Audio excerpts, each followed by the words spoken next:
Welcome back, everyone. It is Friday, April 25th in the NBA. I have 3 picks ready for you guys for tonight's 3-game slate.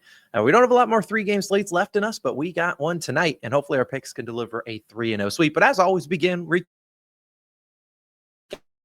how we did the day before. And it was a 2-2 day. We broke even. It's been kind of we either break even or we go up, which is not something to complain about. All of them were half-unit plays. Cat was an easy winner. Chris Dunn, he cashed pretty easily. I think he had 9 points, rebounds, and assists in the first quarter. SGA ends on the hook. Can't make that up. Didn't score the final 7 minutes. And then Schroeder was our VIP play. That one just was a bad read there. But a 2-2 day, we can keep things moving from there. Today, in this video, I have 2 plays.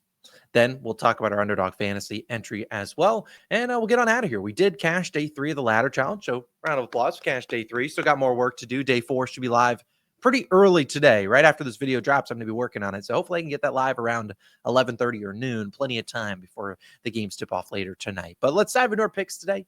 We have 2 in this video. 1 Dove Club exclusive. Let's get things going with the guy on the thumbnail. Anthony Edwards, over 10.5 rebounds plus assists, minus 118 on FanDuel, a half-unit play, keeping the units down. Ant-Man, we backed his over in points in game 2. Naturally, he hit us with the hook. I don't know why I take star overs in the playoffs because they are super sharp, hence by SGA yesterday finishing on the hook. But Ant-Man, hopefully he can deliver us with the rebounds and assists. Now, in game 1, he crushed this line. Game 2, he did not. And I'll touch on each of them and kind of why I think this is a good spot to back him coming back home. But just logistically speaking, we think about a series tied 1-1. The winner of game 3 goes on to win the real series, I don't know what, 70-something% of the time. And you expect a better conversion percentage, not only on the assists, because you're passing it to teammates that probably shoot better at home. You also expect the other team to shoot worse. So you would expect probably maybe an uptick in the rebounds. But in terms of Ant-Man this season, and we'll actually want to flashback to last year in the postseason. He played 16 games last year in the postseason, and he hit this over, had 11 or more rebounds. So pretty good hit rate there. In fact, 2 of his 4 misses, he ended on the hook. And we've seen this year he has a bigger role offensively. I mean, last year Mike Conley was a huge part of that rotation. It's not really the case here. We see Ant-Man kind of running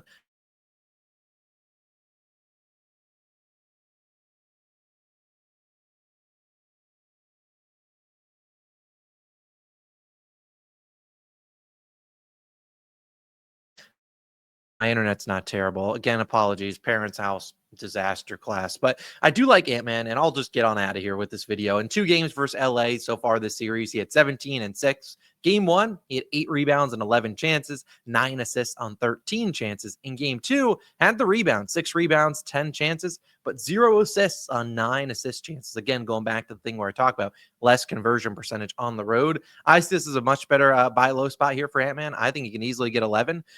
If you want to do a parlay of him to get 8 and 8, I could easily see that. But didn't he have that in game 1? Yeah, the 8 and 8 in game 1. I could see him getting 8 rebounds or 8 assists. I like the upside of multiple categories. I'll take his over 10.5 rebounds plus assists. Again, sorry if the video's laggy. I've tried recording this video 3 times, and it just is disaster class. But the graphics should still be good. Let's dive into our second play. It's a 2-leg same game parlay. Halliburton to score 15 plus points, as well as his under 10.5 assists. Now, I have not cooked up the ladder yet, but I would be inclined to probably throw his under and assist once again in there. I like this at plus 155 on Fanatics. On other books, I can give you out the odds. It was about plus 155, I think, is actually on Bet365. So I have a typo on there. It's plus 145 on Fanatics, plus 134 on DraftKings, plus 124 on FanDuel. Now, if you're only like on a PrizePicks or an Underdog Fantasy, which I've been doing a little bit, you would probably just lean towards one of them, and it'd probably be under and assists. But I'll talk about both these. I think, and we saw in game 2, the Bucks, they didn't win it. But what they tried their hardest was to try to take Halliburton out of passing to his teammates. And he still got the 12 assists, but he had 13 potential assists. So very high conversion percentage there. If you watched that game, as I was, sweating out the ladder, one of his assists was to Nembhard at the top of the key, who had a ball bounce on the front rim up like 20 feet and went in.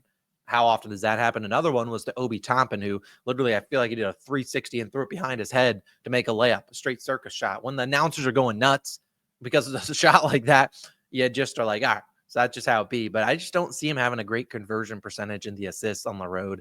And so for the under and assists, we have to think about Halliburton on the season. He averaged about 8.5 assists per game on the road compared to 10 at home. So a much less conversion percentage. And if I'm the Bucks, we're giving it everything we got tonight. We're going to try our hardest to get this win. And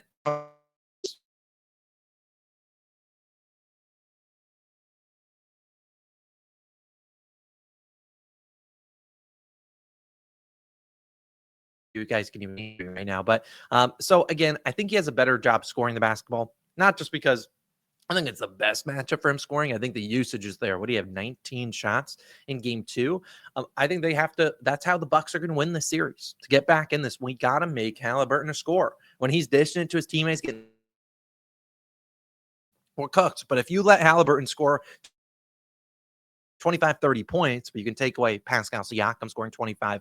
Nembhard, sure, if he wants to go one-on-one, we'll live with it. Neesmiths of the world, Miles Turners. Make it Halliburton show. And I think that's what this parlay basically is. Hey, Halliburton, you can score. We're on letting get open looks to your teammates. So I really like this 15 plus points and under 10.5 assists. As I said, it is plus 155 on Bet365, plus 145 on Fanatics. Just a half unit play. So a half unit would win us like 0.8 units, 0.75, something around there. I like the value there. So I'll take a shot out there. I like those 2 legs. I really like his under and assists. It will probably almost guaranteed be in the ladder challenge, which I haven't made yet, but it will probably be in it, as long as the odds aren't terrible when I go and look at them. And then my third and final play of the day, as we always say, it is a Dub Club exclusive play. You can check it out. Today's an over in points. If you want to join the Dub Club, it's $10 off your first month, makes it $5 a month. Go get in there, get the exclusive plays, get the ladder challenge early, and all of those things. I appreciate anyone that wants to join. Use that coupon. Save yourself some money, unless you don't want to. Here's my Underdog slip. A reminder on Underdog, they will give you a free pick. I don't remember the free pick for today, but you will get a free pick. So one of these legs could be a free one. You don't even have to worry about it. But you get that using my code COS or the link at the top of the description. They'll also match your deposit up to $1,000. So pretty cool deposit match in there. Get you some extra money and also get your free pick. Make some more money. Take all of Underdog's money. I don't care. You see the parlay, what the slip I got on the screen. Ant-Man's the first one. We already talked with him. Halliburton, I raised him up to 11.5, which is something I love about Underdog Fantasy, is if you like a guy's regular, like less than, you can move them up a point or two and give yourself a better chance of hitting. So I do like Halliburton there at lower than 11.5. Fading Kuzma, I just think with Giannis and Dame going, playing 38, 40 minutes, I don't know how Kuzma's getting the usage there. Got a little bit going in game 2, but I'll still fade him on the road. Even at home, I'll fade him. And Peyton Pritchard, I don't think has a great game, so I like his less than there at 16.5 points. I really think that's a good angle. I don't really have a great.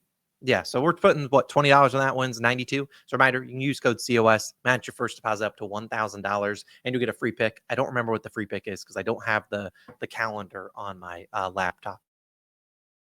But again, thank you guys for tuning in. If you want me to talk about these games and who I think wins, I still lean the Celtics in the first game. The spread might be a little bit of a trap. They're only 4.5 point favorites, but the Magic just are outmatched here. So I still lean that. We'll lean it under there as well. That should be a nasty game. 198. That's disgusting. Pacers, Bucks, the highest total on the board. Probably where we get involved with the ladder. We'll figure exactly what I do out soon. But I do lean the Bucks there at 5.5. This is win or go home. They got to win this game. You can't go down 3-0. I'd expect them to show up at home. Bobby Portis has been giving them a lot of energy. Dame should play better. Giannis will do his thing. Just needs a better 3-point shooting. And that's kind of, you probably would get that at home. So I lean the Bucks. The spread, the Lakers, Timberwolves. I do lean the Lakers there. I think that the Lakers are a slightly better team. I know the Timberwolves are at home, but it just feels a little bit easy to bet the T-Wolves at -3. I don't know. That game could go either way. I just see some value betting the Lakers if you had to, plus 128.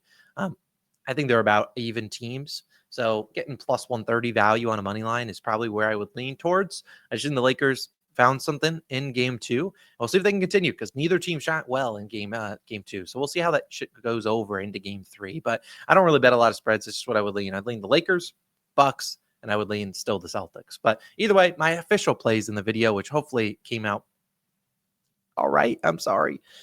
We have Ant-Man's over in rebounds and assists, the Halliburton SGP, and then a third Dub Club exclusive play. Over in points. I don't know if I'll touch the Magic Celtics game. Hint, that Dub Club exclusive play is not in that game. I just don't really love it. But either way, have a great Friday. I'm going to a wedding tonight for my friend Jeremy. So tomorrow's video, I don't know when it will be posted, but we're not doing an MLB video. So we'll definitely have an NBA video, probably live around the same time, just because I don't have to worry about doing baseball in the morning. Either way, thank you for tuning in. Apologies for lagging all over the place. Hopefully my audio and video is at least serviceable. That's all we ask for. Again, thanks for tuning in. It's Austin. I'm signing out. Have a wonderful Friday, and I'll see you guys back at the next one. Peace. Have a good day.